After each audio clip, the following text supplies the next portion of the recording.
اللہ وبرکاتہ۔ وعلیکم السلام۔ بسم اللہ الرحمن الرحیم۔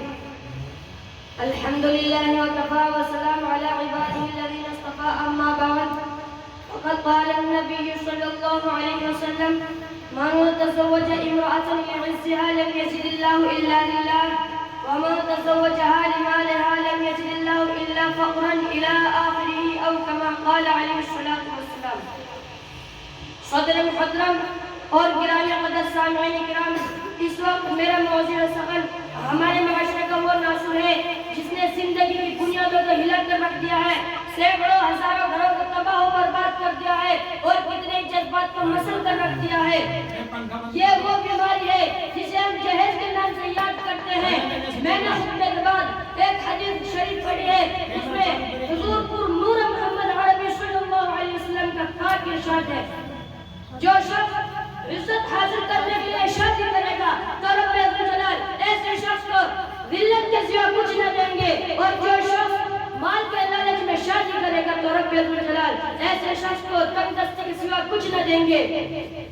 اسلام کے پاسبانوں، آج ہندوستان کے اندر اور خاص طور سے ہمارے معاشرے میں جہیز ایک ایسا ناصر بن گیا ہے جو ایک بھی ہتھیار سے زیادہ خطرناک مہلک ثابت ہوتا جا رہا ہے۔ اس مخصوص جہیز کی بنیاد پر ہندوستانی معاشرے میں روزمرہ اخبارات کی موضوع میں زر بن کر یہ سفید چھپتی ہے کہ فلاں شوہر نے اپنی سسرال والوں سے بڑے زیور ملنے پر اپنی نئی نئی دلہن کو طلاق دے دیا، فلاں شخص نے اپنی سسرال والوں سے اسکوٹر نہ ملنے پر اپنی نئی نئی دلہن کو پھانسی کے پھندے پر لٹکا دیا، فلاں شخص نے مزید جہیز کا مطالبہ پورا نہ کرنے پر اپنی نئی نئی دلہن کو موت کے گھاٹ اتار دیا۔ پیارے دوستو، اخبارات کے اندر ابھی یہ سنیا غیر قومی کے بارے میں نظر آتی تھی، مگر افسوس صدا افسوس ہمارے اسلامی معاشرے میں بھی یہ وبا پھیل چکی ہے۔ اخبارات کے اندر جہیز کے لیے ہیٹ چڑھنے والی کہیں فاطمہ کہیں روزیہ کہیں شبنم و فرزانہ اسلامی شریعت نام لے اور سے یہ کہہ رہی ہے۔ کاش ہماری اسلامی شریعت کتاب اور روزہ کے بجائے عمل میں آ جاتی ہے۔ اسلام کے نوجوانوں اور پیارے دوستوں، عورت رب ذوالجلال کی جانب سے عطا کردہ وہ حسین تحفہ ہے جس نے انسانی زندگی کو رعنائی بخشی۔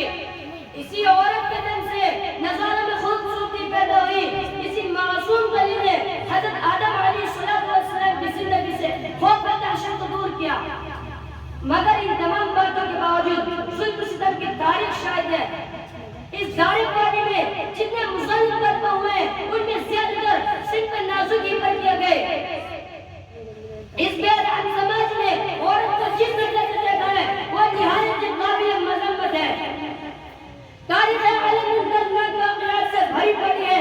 کبھی حضرت مریم کو دنیا والوں نے جنگلوں کی خاک چھاننے پر مجبور کیا تو کبھی نمرود نے اپنی بیٹی کو ایمان لانے کی پاداش میں آگ میں ڈالا تو کبھی عرب کے جاہل معاشرے نے اپنی بیٹی کے پیدائش کا اس قدر مخصوص تصور کیا کہ ان کو پیدا ہوتے ہی زندہ گرگور کر دیا جاتا تھا۔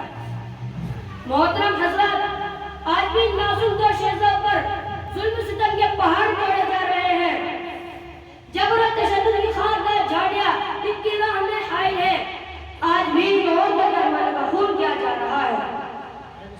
غریب گھرانے کی بچے پر خدا کی زمین اپنی وسعت اور کشادگی کے باوجود تنگ ہو رہی ہے۔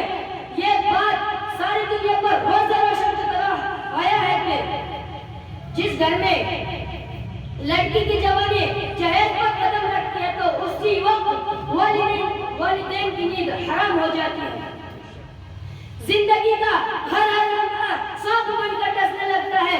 ایک طرف تو لڑکی کی اڑتی ہوئی جوانی ہوتی ہے تو دوسری طرف جنسی بھیڑیوں کی اٹھتی ہوئی نگاہیں ہوتی ہے تو تیسری طرف پڑوسے کی چہل گوئی ہوتی ہے۔